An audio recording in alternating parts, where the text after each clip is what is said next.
Howdy, we're finally back with another mock draft, my first real mock of the 2024 draft cycle. For this mock, I've just taken the reverse standings order as of Sunday, so if you don't like the order, take it up with your team. For the selections, as always, it's a mix of some of my personal opinion, as well as putting myself in team shoes and trying to really envision what they might do. As always, it's going to look different from the consensus. At the end of the day, these mocks are just a thought exercise to talk through different options for each team, give differing or similar opinions, and incite discussion. This class is really wide open, so there shouldn't be any crazy outlier takes here regardless. I appreciate everyone watching, and let's jump into it.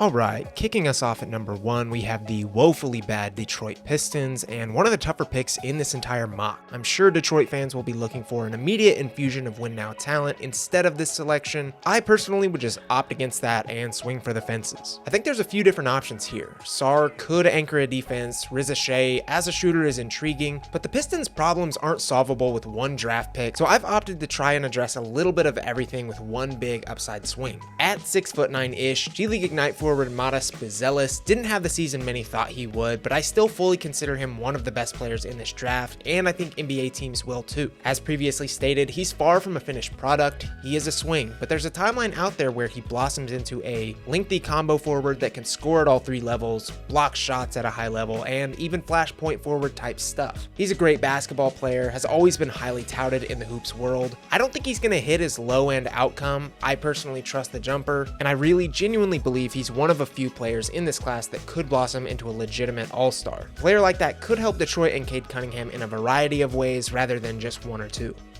Second overall, I've drafted Mega's Nikola Topic to the Wizards, a pick I feel pretty strongly about. I've been thinking it quietly for a while now. I'm ready to say it out loud. I think we need to start readying ourselves for a Wizards Topic pairing. Alex Sarr and Shai to some extent have been extremely popular choices at number 1 for a while on expert mocks and big boards, and that does make some sense for Washington and others given their length, defensive versatility, and more. But the Wizards are evaluating this from a long-term perspective. This is essentially the first full year of their rebuild, and they aren't in any hurry to rush this process. I don't personally have Topic this high, but at 6'6"-ish with a reported 7-foot wingspan, to me he offers what is probably the highest ceiling ball handler in this draft, given his potential ability to generate paint touches at will down the line. Washington is going to have the leash and on-ball reps to offer Topic early, as well as the patience to let him learn and grow and develop in the system. There will be good and versatile bigs in 2025 and further. Something tells me the Wizards will be sniffing around a lead ball handler early in this draft. Alex Sarr of Perth in the NBL finally off the board to Charlotte at number 3. I like Alex Sarr. I think he'll end up being a really good long-time NBA starter. I personally am probably less bullish on his high-end outcome than most, but the size, defense, fluidity, and shooting potential are all really great and I think do probably have an immediate impact in the NBA. With the Hornets specifically, I think Sarr could kind of complete this 1-3-5 guard wing big trinity of LaMelo, Brandon Miller, and himself. He's a bouncy lob threat, defense first big, where LaMelo and Miller can kind of sit back and be your 1A, 1B on offense. And if you're screaming at your screen that Mark Williams already exists, Sarr slots in great at the 4 with good weak side defense and what I think is a pretty projectable perimeter shot. You can go different routes. I think Charlotte needs several things, mainly a clean bill of health for a full season, but I do think Sarr helps some of the actual on-court process for them too. And I think he lines up well in the fact he probably won't be a net negative from the jump like some more project-y picks up top. At number 4 overall, we have potentially polarizing selection Rob Dillingham to the San Antonio Spurs. I understand the concerns here, but Dillingham is one of the best pure scorers I've scouted. The stats back it up, the eye test backs it up, and I think he'd plug in incredibly to the San Antonio squad. I could throw every per 40 stat in Synergy shot grade at you for the next few minutes, or you could just trust me on this one. Rob Dillingham's offense is legit, and I think the passing playmaking is good enough to take a gamble on. The rougher area is of course defense, being that he's undersized at 6'1"-ish and probably fundamentally the worst player in this video on that side of the court. But spoiler alert, just last year San Antonio drafted who might just end up being the greatest defensive player ever of all time, and he's 7'4". Typically a guy like Dillingham who isn't great guarding on the perimeter could cause issues, but if they're getting by Dillingham only to be faced with Wembanyama, I think that really lessens the impact of that kind of player. And Wemby's already one of the best pure shot blockers in the entire league, if not the best. Give me Dillingham's offensive firepower and potential in the Spurs system. Fifth, we have Portland taking a shot on 18-year-old Zachary Riza-Shea, who's putting together some pretty solid outside shooting numbers in the LNB Pro A League with a legit 6'9" frame. Riza-Shea is a great prospect, fluid movement with a great stroke, there's plenty to like on defense, he's really lengthy and slots into that middling forward area perfectly with room to grow. This year hasn't done a ton to back me up, but I'm still a believer in this Portland backcourt. Scoot and Shaedon Sharpe both have their pitfalls. I think age and situation has played into that, and despite calls to offload Anthony Simons at some point, he's a great player and still just 24 years old. With the potential thought process being move forward with those guys, I think Riza-Shea slots in great as an essential 3-and-D wing at 6'9", and he's got potential there to blossom into more with the creation and playmaking, and that would be needed given Portland is really early in this rebuilding process. I probably personally wouldn't bank on him blossoming into a star, but he could at least use some of the skills he's already good at in moderation and fill in the gaps of this Trailblazers roster. Sixth overall, we have the Toronto Raptors selecting Ron Holland of the G League Ignite, and I already know that Raptors fans are probably cringing at the very idea of drafting another athleticism-based 6'9" forward who needs to improve his shooting, but I really like swinging for the fences here. Holland is going to end up one of, if not my top prospect. I think getting him past 5 is a steal, and while the Raptors are in need of a future point guard, I just don't love their options here with Dillingham and Topic off the board, both of which I love as fits to Toronto, by the way. I know that A, Scotty Barnes is not a long-term point guard option, and B, Ron Holland does have some overlap there, but I'm also a believer in this former 5-star's long-term outlook, and I think he's going to be a legit player in the NBA. Say you add a high-ceiling point guard a year from now, Grady Dick continues to develop. I think the tandem of Barnes and Holland as do-it-all wings/forwards would be really fun. At number 7, I've drafted big man Donovan Clingan of UConn to the Memphis Grizzlies, a surprise top 10 team in this upcoming draft. At a legit 7'2" with a traditional skill set, Clingan has been one of college basketball's best and most impactful players over the past 2 years when he's actually on the court, as shown by his national title last season and potentially impending one on Monday. The issue being there's only a few teams in that top 10 who might really value his specific skill set. There could be teams like the Jazz, Hornets, Raptors, etc. that will likely pass on him due to either already having something similar or just not desiring his talents for their playstyle. But I think the Grizzlies, who A, have a superstar in Ja Morant who's already proven he's comfortable playing with traditional bigs, and B, have a recent Steven Adams vacancy, could be a great fit. Memphis' season was spawned from suspensions, injuries, and more, but they could be ready to compete again as early as next year, and I think Clingan could be ready to help them immediately. Crossing the halfway point, we have UConn's Stephen Castle off the board to the Utah Jazz at number 8. This is a bit of a weird but fun selection for a lot of reasons. I really genuinely like Castle's game a ton. He's got strong intangibles, is putting up decent numbers as a frosh, and everything I've heard about him as a worker and guy in general is A+.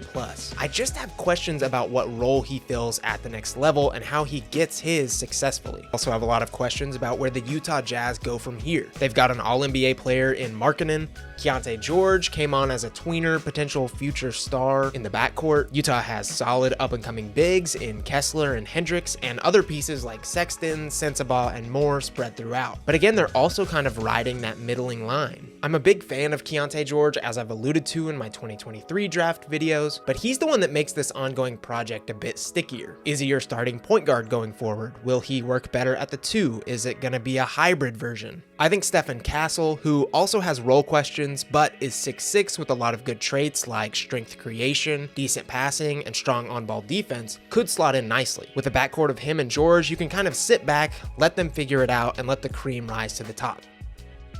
9th overall, we have the Houston Rockets taking a shot on Tennessee's Dalton Knecht, who came on strong as one of college basketball's best players this season. Another team who theoretically has workable pieces, the Rockets have filled just about every slot up with currently good or soon-to-be good basketball players. Fred VanVleet, Amen Thompson, Jalen Green in the backcourt, Whitmore, Eason, and Smith Jr. filling out the middle, and the electric Alperen Şengün and newly added Steven Adams as the front court pieces. Even better, they're finishing the 2023-2024 season on a heater. They currently boast a top 10 defensive rating and have on-ball scorers, so with Knecht, I've opted to draft one of the best off-ball scorers in the class, and a player who should be malleable in lineups at 6'6". Knecht is one of the best off-screen players in the draft, and could be a weapon for adept passers like Thompson and Şengün. You could play him at the 3 or at the 2 alongside Amen for a jumbo backcourt. He instantly provides a nice 3-point injection, and when all else fails, he can handle the rock himself and go get you a bucket. This is a really fun fit that I like for a lot of reasons.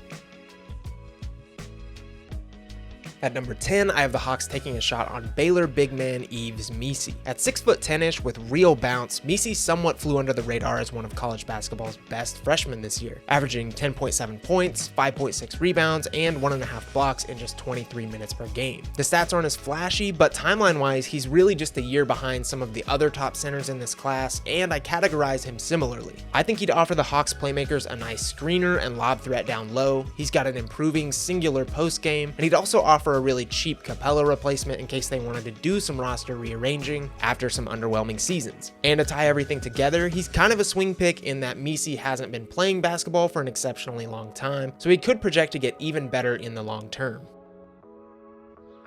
11th overall, we have the Chicago Bulls taking a shot on Reed Sheppard of Kentucky stardom. I didn't necessarily intend for Sheppard to fall this far, despite him being just 6'3" with athleticism concerns. I personally really bought into him as one of college basketball's most impactful players, and I buy into him being decently impactful at the next level too. The Bulls are kind of a mess. They're getting old, this team's not getting over the hump, and they've still yet to position themselves for the future in many ways. With Sheppard, you add youth, energy, maybe the best 3-point shooting in the class to an under-average shooting team. He's an above-average positional rebounder, and there's potential there for him to blossom into a stronger playmaker as the years progress. Kobe White has come on as a deserved MIP this year, and I think that's a really fun future backcourt fit. Regardless, I think Chicago needs to swing for the fences this year with their lottery pick.